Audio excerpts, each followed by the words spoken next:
Hi viewers, అందరికీ నమస్కారం. మనకి చెడు జరిగే ముందు ఎలాంటి అపశకునాలు కనిపిస్తాయో అలాగే శుభశకునాలు అశుభశకునాల గురించి పూర్తి విషయాన్ని ఈ వీడియో ద్వారా తెలుసుకుందాం.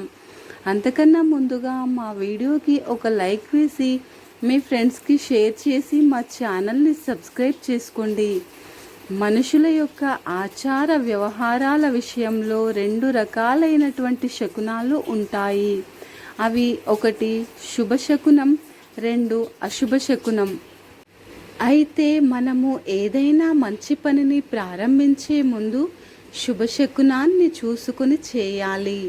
అలాగే మనకి ఏదైనా అశుభశకునం ఎదురైతే ఆ పని అసంపూర్ణంగా ముగుస్తుందని నమ్మకం. మనకి శుభశకునం ఎదురైతే మనం తలపెట్టినటువంటి కార్యక్రమం ఎలాంటి ఆటంకం లేకుండా పూర్తవుతుంది. కాబట్టి మనకి చెడు జరగబోయే ముందు ఖచ్చితంగా కొన్ని అశుభశకునాలు ఎదురవుతాయి. అయితే మనకు వచ్చేటటువంటి చెడు సంకేతాలను ముందుగానే పసిగట్టి తగిన జాగ్రత్తలను తీసుకోవాలి.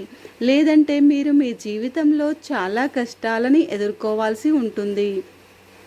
మీరు ఇంట్లో నుండి ఏదైనా పనిని తలపెట్టడాని కోసము బయటకి వెళ్ళే ముందు ఎవరైనా ఏడుస్తూ ఎదురుగా వచ్చినా, అలాగే మీకు ఒక్కసారిగా ఏడుపులు వినిపించినా ఇది అపశకునంగా భావించాలి. కాబట్టి మీకు ఎప్పుడైనా ఇటువంటి అపశకునం ఎదురైనట్లయితే మీ ప్రయాణాన్ని మాత్రం ఖచ్చితంగా వాయిదా వేసుకోవాలి అని శాస్త్రం తెలియజేస్తుంది. మీరు దేవుడికి కొబ్బరికాయని కొట్టినప్పుడు అది పాడైపోయినట్లయితే అది అశుభ సంకేతంగా చెప్పవచ్చు. ఇలా జరిగితే మీరు చేసే పూజలో ఏదో ఒక లోపం ఉందని అర్థం. అదేవిధంగా కొబ్బరికాయలో పువ్వు వచ్చినట్లయితే అది శుభ సంకేతం. మీ చేసిన పూజకి ఆ దేవుడు సంతోషించాడని అర్థం. మీరు ఇంట్లో పూజని చేసేటప్పుడు కుంకుమ భరణి క్రింద పడితే అది అశుభానికి చిహ్నము. ఇలా జరగడం వలన మీ జీవితంలో ఎన్నో సమస్యలకు దారితీస్తుందని పండితులు చెప్తున్నారు. అలాగే మీరు పూజని చేసే సమయంలో దీపం కొండెక్కితే అది కూడా అశుభమే. ఇలా జరిగితే మీ ఇంటి పెద్దలకు కీడు సంభవిస్తుంది. అలాగే ఆ ఇంటి యజమానికి ఆర్థిక సమస్యలు ప్రారంభమవుతాయి. శుక్రవారము, మంగళవారము రోజులలో మగవారు గడ్డం తీయించుకోకూడదు. ఎందుకనగా మీ ఇంటికి దురదృష్టం పడుతుంది. వివాహమైనటువంటి స్త్రీలు శుక్రవారం రోజున పొరపాటున కూడా అబద్ధం చెప్పకూడదు. ఎందుకంటే ఇంటి ఇల్లాలుని మహాలక్ష్మితో పోలుస్తారు కాబట్టి ఈ రోజున అస్సలు అబద్ధం ఆడకూడదు. ఇలా గనుక చేసినట్లయితే మీ ఇంట్లోని సంపద అంతా కూడా నశించిపోతుంది. స్త్రీలు స్నానం చేయకుండా పొయ్యిని అస్సలు వెలిగించకూడదు. లేదంటే మీ ఇంట్లో ఉన్నవారికి అనారోగ్య సమస్యలు వస్తాయి. గడప పైన తుమ్మకూడదు. ఒకవేళ గుమ్మం పైన తుమ్మితే వెంటనే మీరు మీ చేయిని కడుక్కోవాలి. అలాగే గుమ్మాన్ని నీళ్లతో శుభ్రంగా కడిగి దండం పెట్టుకోవాలి. ఎందుకంటే గుమ్మాన్ని లక్ష్మీదేవితో పోలుస్తారు కాబట్టి. అదేవిధంగా గుమ్మం పైన పొరపాటున కూడా కాలు పెట్టవద్దు. ఇలా చేయడం వలన లక్ష్మీదేవికి కోపం వచ్చి భార్యాభర్తల మధ్యన గొడవలకు దారి తీస్తుంది. అయితే మీకు ఏదైనా సమస్య వచ్చి గొడవ జరిగితే మీరు శుక్రవారం రోజున పోరాటానికి దిగవద్దు. లేదంటే లక్ష్మీదేవి మీ ఇంట్లో నిలబడదు. మీకు లక్ష్మీదేవి అనుగ్రహం కలగాలంటే శుక్రవారం రోజున గొడవలు పెట్టుకోకూడదు. సాయంత్రం 6 గంటలు దాటిన తర్వాత ఇంట్లో అపశకునాలని అస్సలు మాట్లాడకూడదు. ఎందుకంటే ఈ సమయంలో తథాస్తు దేవతలు తిరుగుతారు కాబట్టి. ఈ సమయంలో మనం ఎలాంటి చెడుని మాట్లాడినా అది ఖచ్చితంగా అవుతుంది. ఇకపోతే శుభశకునాల విషయానికి వస్తే, మీరు పూజని చేసే సమయంలో దేవుడి యొక్క చిత్రపటంపై నుండి పుష్పం క్రింద రాలితే అది మీకు శుభశకునంగా భావించాలి. అలాగే మీరు పూజా మందిరంలో వెలిగించినటువంటి దీపం పూర్తిగా కాలినట్లయితే అది కూడా శుభశకునమే. ఇలా జరగడం వలన మీరు చేసే పూజకు ఆ దేవతలు మెచ్చి సంతోషంగా ఉన్నారని అర్థం. మీరు మీ ఇంట్లోకి కొత్త చీపురుని కొనాలనుకుంటున్నారా? అయితే శనివారం రోజున మాత్రమే కొత్త చీపురుని కొనండి. మిగతా రోజులలో చీపురుని అస్సలు కొనకూడదు. మీ ఇంటికి బంధువులు వచ్చినప్పుడు మాత్రం మీ ఇంట్లో ఉన్నటువంటి చీపురుని వాళ్ళకి కనబడకుండా జాగ్రత్తగా ఉండాలి. ఎందుకంటే బయట వారికి మన ఇంట్లో ఉన్నటువంటి చీపురు కనిపిస్తే అష్టైశ్వర్యాలు వారితో పాటే బయటకు వెళ్ళిపోతాయి. అందుకని బయట వారికి కానీ లేదా బంధువులు ఎవరికైనా సరే వాళ్ళకి చీపురుని కనపడకుండా పెట్టుకోండి. అనేక మందికి కలలో దేవుళ్ళు కనిపిస్తూ ఉంటారు. ఇలా దేవుళ్ళు కలలో కనిపిస్తే మీకు మంచి రోజులు రాబోతున్నాయని, అలాగే మీకు త్వరలోనే అదృష్టం పడుతుందని, అపారమైనటువంటి సిరి సంపదలు లభిస్తాయని అర్థం. జీవితంలో ఎటువంటి సమస్య ఎదురైనా ఆ సమస్యను అధిగమించడానికి కొన్ని రకాలైనటువంటి మంత్రాలు సహాయపడతాయి.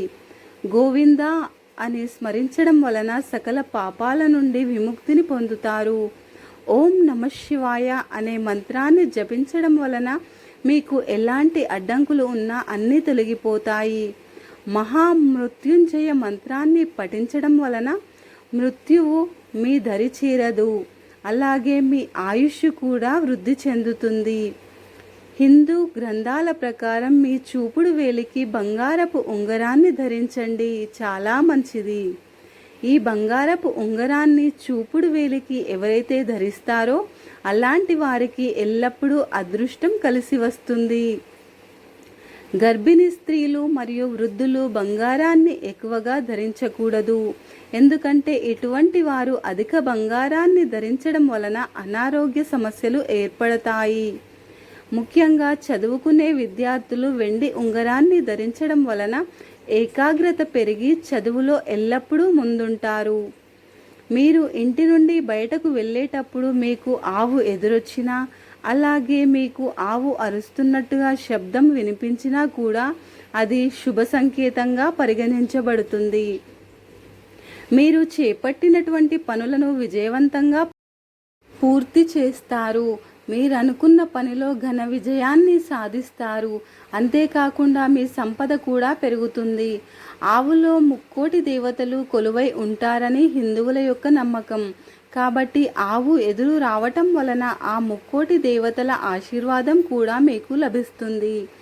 మీ ముఖం పైన పుట్టుమచ్చ గనుక ఉంటే మీరు చాలా అదృష్టవంతులు. ముఖం పైన పుట్టుమచ్చ ఉన్నటువంటి వారికి జీవితంలో బాగా కలిసి వస్తుంది. వారు సకల సౌకర్యాలను పొందుతారు. అంతేకాకుండా వారి జీవితం విలాసవంతంగా సాగిపోతుంది. వివాహమైనటువంటి ఆడవారు నలుపు రంగు దుస్తువులను వేసుకోకూడదు. ఎందుకంటే మీ భర్తకి ప్రాణగండం ఏర్పడుతుంది. కాబట్టి వివాహమైనటువంటి స్త్రీలు నలుపు రంగు దుస్తులని అస్సలు ధరించకూడదు. అలాగే వివాహమైనటువంటి స్త్రీలు బొట్టుని పెట్టుకోకుండా ఇంట్లో తిరగడం అంత మంచిది కాదు. స్త్రీలకు నెలసరి వచ్చిన 1వ రోజు, 3వ రోజు, అలాగే 5వ రోజున తప్పకుండా తలస్నానం చేయాలి. ఇలా మీరు తలస్నానం చేసేటప్పుడు నీటిలో కాస్త పసుపుని కలుపుకొని స్నానం చేయండి. ఇలా గనక మీరు చేసినట్లయితే జాతకరీత్యా మీకు ఎలాంటి దోషాలు ఉన్నా అన్నీ తొలగిపోతాయి. శుక్రవారం రోజున పొరపాటున కూడా మాంసాన్ని వండకూడదు. ఎందుకంటే శుక్రవారం రోజున లక్ష్మీదేవికి అంకితం ఇవ్వబడింది కాబట్టి ఈ రోజున మాంసాహారాన్ని తీసుకున్నట్లయితే మీ ఇంట్లో దరిద్ర దేవత తిష్ట వేసుకుని కూర్చుంటుంది. అలాగే వివాహమైనటువంటి స్త్రీలు తమ చేతులకి నిండుగా గాజులని వేసుకోవాలి. ఎట్టి పరిస్థితుల్లో కూడా ఒక గాజుని వేసుకోకూడదు. ఇలా చేస్తే మీ ఇంటికి దురదృష్టాన్ని తీసుకువస్తుంది. ఈ వీడియో కనుక మీకు నచ్చినట్టయితే లైక్ చేయండి, షేర్ చేయండి. ఓం నమః శివాయ అనే చిన్న కామెంట్ పెట్టండి. అలాగే సబ్స్క్రైబ్ చేసుకోవడం మర్చిపోకండి ఫ్రెండ్స్. ధన్యవాదములు.